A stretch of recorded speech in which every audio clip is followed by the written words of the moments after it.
Pegasus could well be the biggest national security breach for India if we take into account the Defence Ministry's response on Pegasus.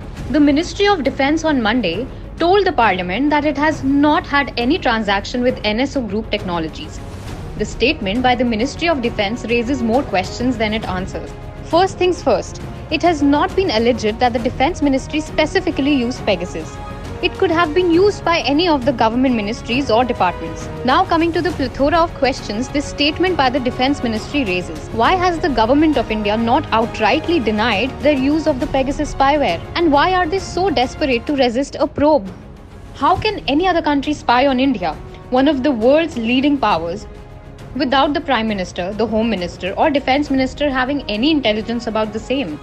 The Home Minister should explain, if it was not the government of India, then which other country used the Pegasus spyware sold by Israel's NSO group only to vetted governments to spy on our citizens, judiciary, bureaucrats, politicians, activists and journalists? Does this not raise the gravest question on India's national security? Isn't this an utter failure of the 56-inch Sarkar?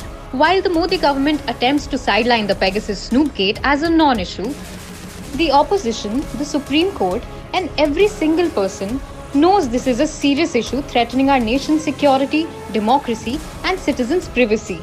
Nothing short of discussing this issue in the Parliament and answering these questions is acceptable to the citizens of India. Modi Sarkar, heed this loud and clear. Because if not you, then who?